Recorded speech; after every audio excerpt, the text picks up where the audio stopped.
pessoal, está começando mais um programa Radiotech em Pauta. E aí galera, no programa de hoje estaremos discutindo sobre sedentarismo e seus efeitos na saúde pública, a crise hídrica e seus impactos ambientais, que foi um projeto do Ação Legal. E também o terrorismo e a crise de refugiados. Desde já, não esqueçam de deixar seu comentário aí embaixo com a sugestão de pautas, que estará nos ajudando bastante. E já deixa o seu like, compartilha esse vídeo e bora lá!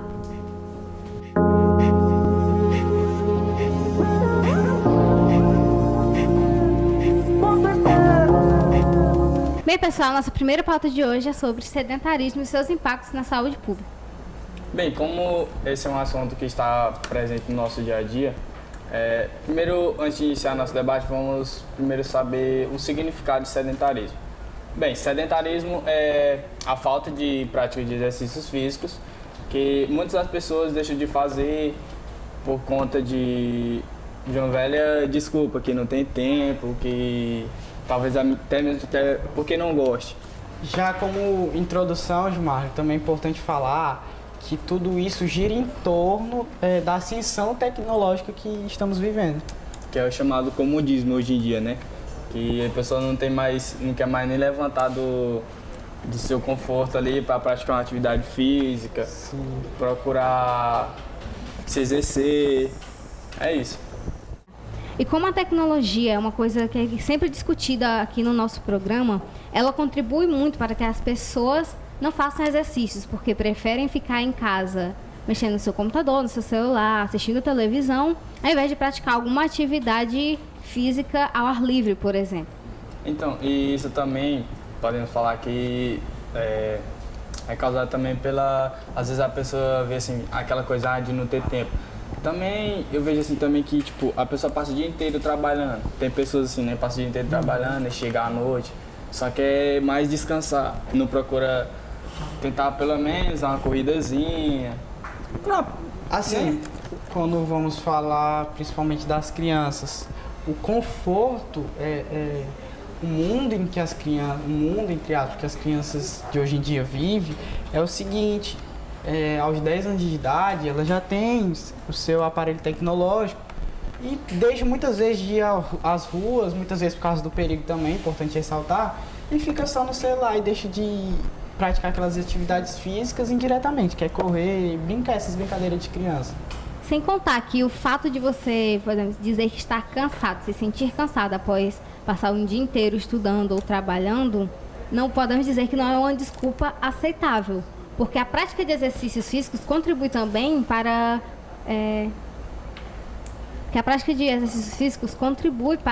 melhorar o sono.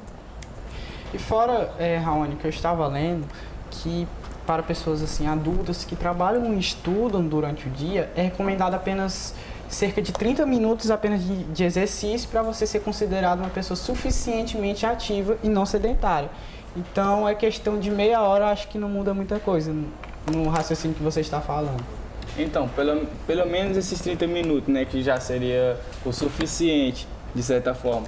Mas é aquela coisa, né, que as pessoas não procuram fazer, às vezes também não tem um incentivo de tentar mudar isso. E isso ao longo do tempo pode causar grandes danos na nossa vida, né? Como algumas doenças, riscos de diabetes, dor nas articulações.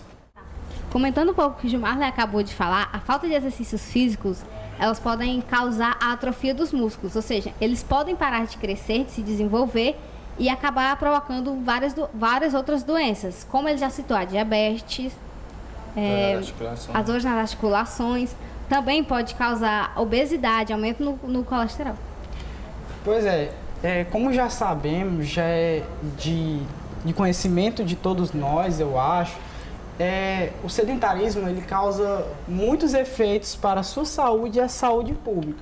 Mas a questão é que eu acho interessante que temos que averiguar meio que a base do problema, que começa lá desde as crianças, adolescentes, que por via da tecnologia deixam de fazer um monte de atividade, como eu já tinha dito, pelos aparelhos tecnológicos, e acaba acarretando futuramente problemas sedentários. E uma coisa interessante que eu queria ressaltar é que tem pessoas que, tipo, só porque assim, pelo fato de se considerarem magras, né?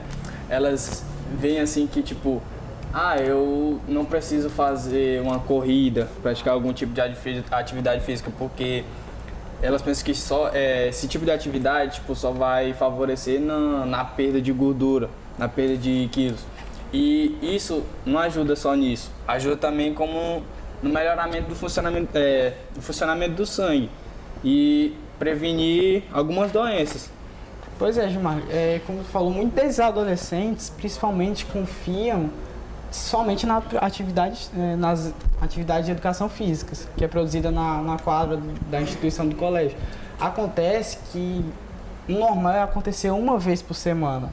E como já havia comentado, cerca de 30 minutos, pelo menos por dia, é necessário para você fazer essas atividades físicas. E esse tempo, né, que deveria ser, pelo menos, se fazendo atividade física, as pessoas gastam mais nas redes sociais, né, e não procuram fazer um tipo de atividade física. Sem contar que, tipo, se você é sedentário, não é de uma hora para outra que isso vai mudar. Não é só você decidir que vai começar a fazer atividades físicas e fazer.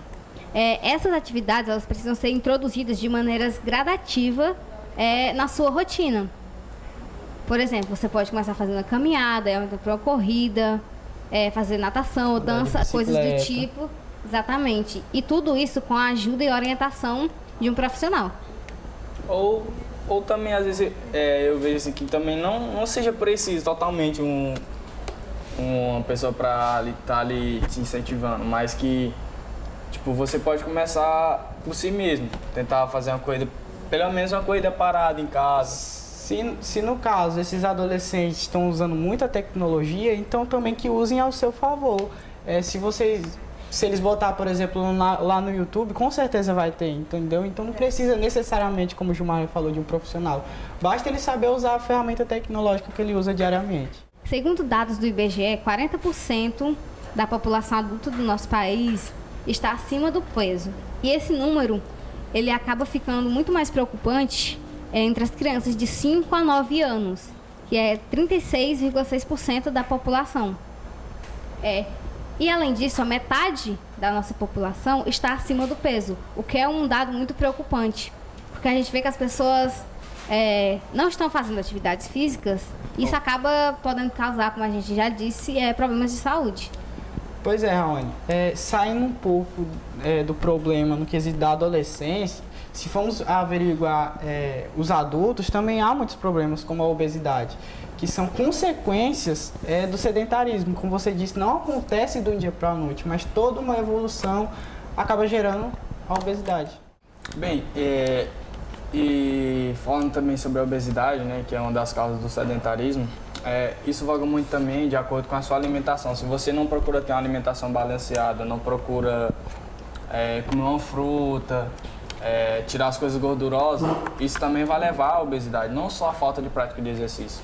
Pois é, pessoal, há várias recomendações médicas sobre alimentações saudáveis, isso nós sabemos, mas quando vamos falar de uma criança, por exemplo, quando uma criança ela já nasce um pouquinho gordinha e a mãe está preocupada com a saúde dela, eu acho que é meio que errado da parte da mãe querer mudar absolutamente, radicalmente a alimentação do filho.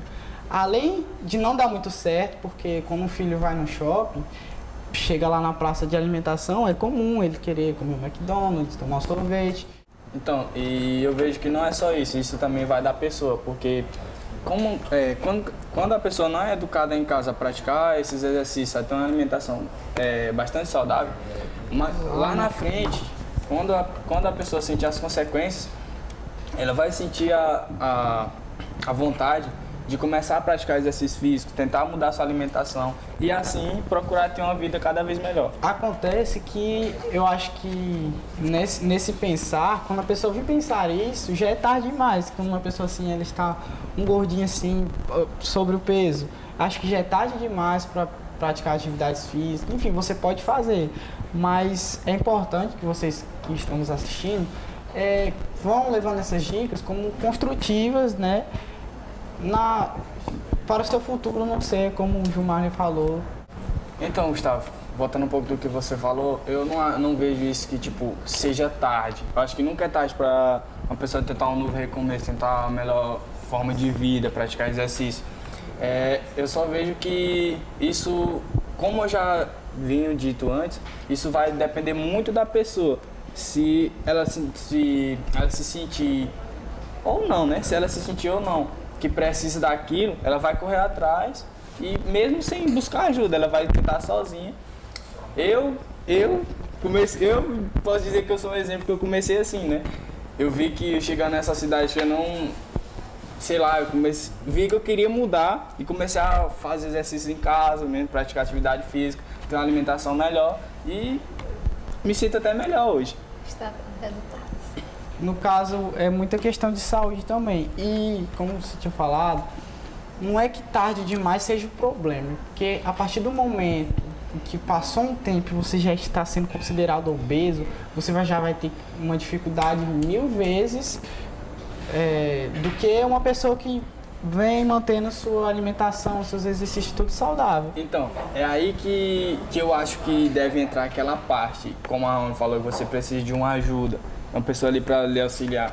Eu acho que aí é onde que a pessoa vai sentir mais dificuldade, vai sentir maior necessidade de ter uma pessoa ali para lhe ajudar, se incentivar, para não perder o foco e não sair da disciplina.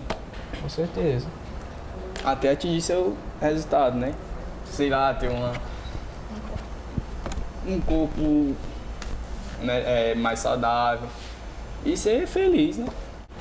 E antes de finalizar nossa pauta, é importante ressalvar aqui que não que estamos falando que ser gordinho, assim, ser fofinho, podemos dizer, Gordinho gostoso. é um problema. A questão é que a partir de um ponto, isso torna-se um problema. Maior dificuldade. É aquela coisa da matemática, você calcular o índice de massa corporal para ver se você está acima do peso ou não, entende? Mas é natural que certas pessoas têm tendências a serem mais cheias, outras pessoas serem mais magras, como eu. Outra coisa também que eu queria ressaltar aqui também é que, tipo, fazendo só um parênteses, assim, essas pessoas que você disse assim, mais gordinhas, fofinhas, uma coisa bem interessante, essas pessoas têm, um dos maiores meios delas é subir na balança. Isso é algo muito interessante, tem a ver com isso. E a partir da mudança das práticas, dos seus hábitos que a pessoa começa a fazer, quando ela for lá e perder esse medo, subir na balança e ver que está dando resultado, ela vai querer cada vez mais atingir outros objetivos. Comentando um pouco o que o Gustavo falou, que ser gordinho não é um problema, e não é. Você pode ser gordinho, você tem que se aceitar do jeito que você é, mas tudo isso de uma maneira saudável. Então, pessoal, essa foi a nossa primeira pauta. Deixe aí a sua opinião nos comentários. E vamos para a nossa segunda pauta. Então, pessoal, nossa segunda pauta de hoje é sobre sociedade. Essa é uma pauta que foi mais um tema de campanha do Projeto Ação Legal com o nome Mundo Desperdício e a Natureza Responde. E o que vamos discutir aqui hoje é sobre isso, sobre a crise hídrica e seus impactos ambientais. Bem, primeiramente devemos saber quão grande é a importância da água na nossa vida. A água, como já sabemos, faz maior parte do nosso corpo. Cerca de 70% do nosso organismo é composto por água, no caso. E é interessante ressaltar também que está presente em tudo que a gente vai fazer. Beber água, escovar os dentes, tomar banho. Em geral, todas as nossas necessidades, generalizando, dependem da água, no caso. Ao contrário do que muitos podem achar, a crise hídrica no Brasil não é de agora. Isso já vem de alguns anos atrás. Só que esse assunto começou a ser repercutido, a divulgado, a ser mais comentado em 2014. Na verdade, Raoni, a crise hídrica que teve na grande cidade de São Paulo, ela foi meio que uma explosão de preocupações com todos os outros estados em relação a isso. Primeiramente, antes de começarmos a discutir, é importante analisar alguns dados, porque, segundo o Ministério da Cidade, cerca de 41% de toda a água tratada no país é desperdiçada, ou seja, o que equivale a um número milhões de litros não reaproveitados. Então, e isso é decorrente do nosso mau uso que fazemos da água, né? Que muitas vezes vamos escovar o dente deixando a torneira aberta, vamos se ensaboar, às vezes deixamos o chuveiro ligado. Vai demorar muito tempo no banho, que não é necessário. Na verdade, essa questão de desperdício de água, eu acho até um erro, porque quando falando de desperdício de água, é muito associada somente a hábitos domésticos, como o uso indiscriminado do chuveiro, lavar as calçadas, escovar o dente. Mas eu acho que é toda uma repercussão de ações que prejudicam, no caso, no que diz respeito ao desperdício de água. Então, esse nosso mau uso é o que tem gerado e infelizmente ele vai causar muitas coisas lá na frente, que até mesmo a falta dela, né? Na verdade já está causando agora, porque nós citamos São Paulo em 2014, mas sabemos que há muito tempo vemos que o desperdício de água não começou em 2014, no caso vem há muito tempo. De muito tempo já. Bem, pessoal, a falta de chuvas também é um grande problema que complica muito a crise hídrica no Brasil. Só que a gente tem que saber que é necessário, primeiramente, proteger os rios, as nascentes, para que haja uma produção de água maior. E também não poluir, né? Que é o que a gente faz no nosso dia a dia. Que além de desperdiçar, poluímos. Na verdade, o Brasil é um dos primeiros na colocação de quem mais polui. E sobre o que a Rony estava falando, no quesito de reservatório, tipo, temos muita água, porque precisamos conservá-lo e, como o Gilmar falou, não poluir. Exatamente, porque tipo, o Brasil é o país que tem a maior reserva de água doce do mundo. Então a gente tem que ter consciência disso e procurar desperdiçar menos, poluir menos, tomar mais cuidado com a água, que é tão essencial na nossa vida. Eu acredito que sobre esse reservatório imenso de água é uma das vantagens que temos no Brasil, porque se formos analisar, por exemplo, lá na Síria, países de regiões secas, desérticas, como o deserto do Saara, a escassez de água doce ela é muito grande. Então vai chegar um tempo, e já estão fazendo isso, que eles vão ter que optar pelo processo de dessalinização das águas salgadas. E que, tipo, é um processo que custa muito dinheiro. E assim, com esse processo, nem todo mundo vai ter acesso também. Nem todo mundo vai ter condições de comprar a água potável. E vai ficar cada vez mais difícil também. Bem, pessoal, como você falou, Gustavo, que a gente tem muitos reservatórios de água, mas veja bem, se a gente continuar poluindo, continuar desperdiçando, vai acabar rapidamente. E, consequentemente, ficaremos sem água e temos que notar também que a cada vez está diminuindo esses reservatórios e a população está aumentando, ou seja, está indiretamente proporcional, o que significa que daqui uns 50 anos já estamos sofrendo, mas daqui uns 50 anos ou até menos estaremos sofrendo muito mais com isso, como é o caso do petróleo. Então, pessoal,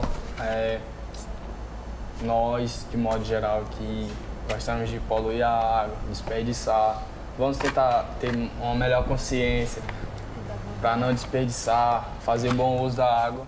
Então, pessoal, vamos para a nossa terceira pauta. A terceira pauta de hoje vai ser sobre refugiados e terrorismo. Antes de começar a nossa discussão, é bom entendermos o conceito de cada uma dessas. É bom entendermos o conceito de refugiados e terrorismo. A Rony vai falar para vocês aí de casa o conceito.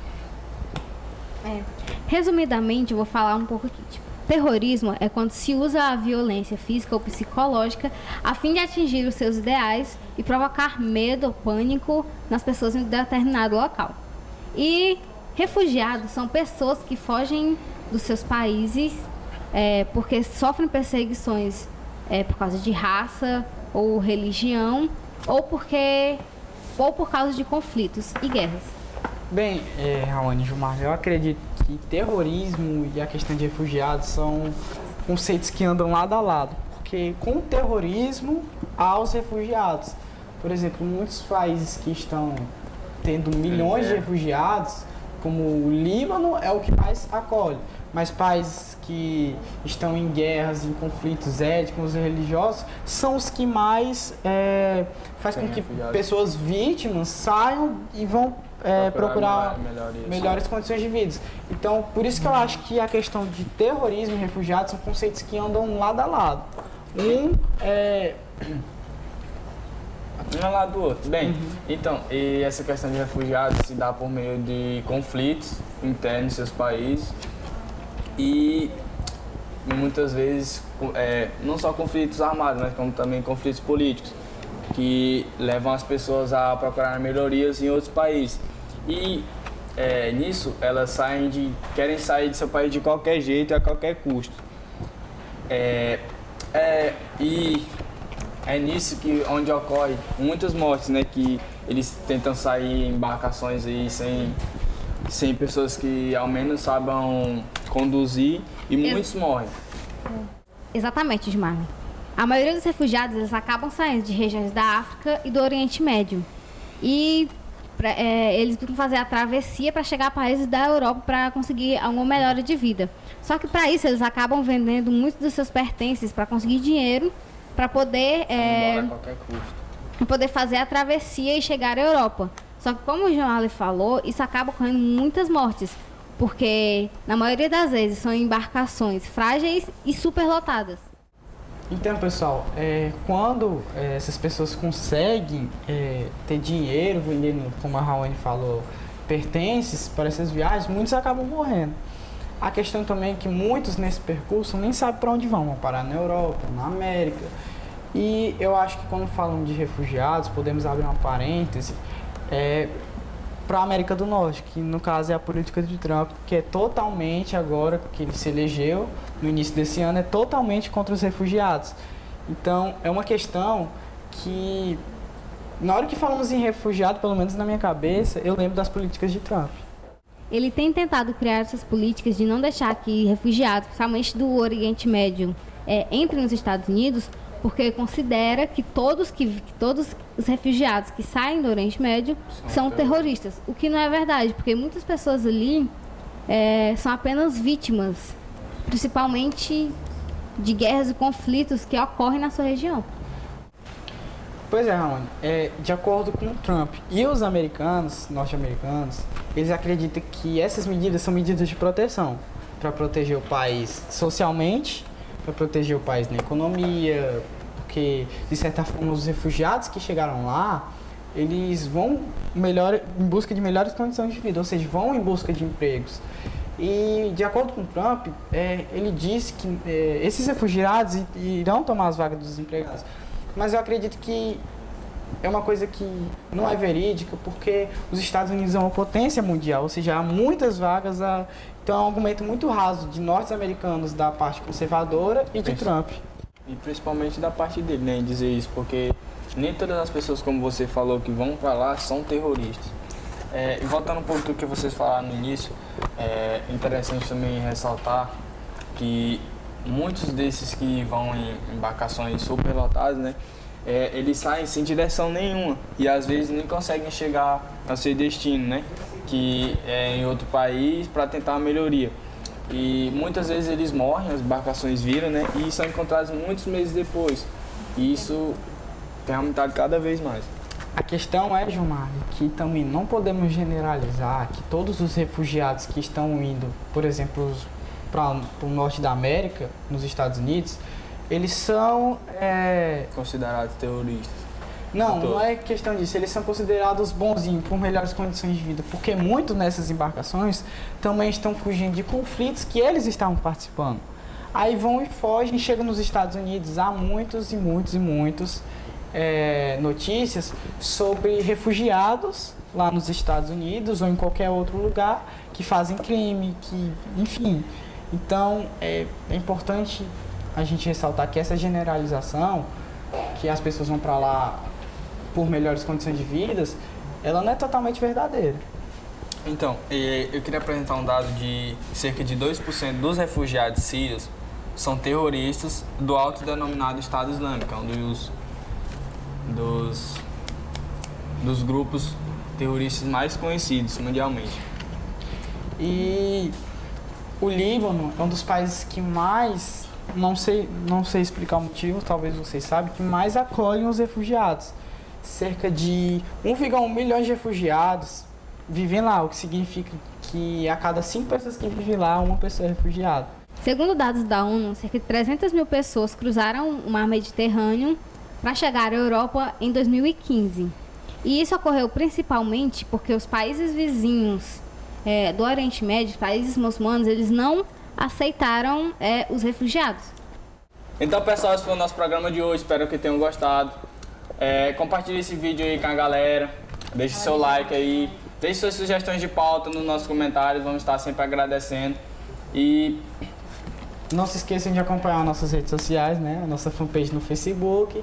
Estará tudo aí na descrição e na nossa página do Instagram também. lembre-se, Rádio Tech, você conectado ao conhecimento.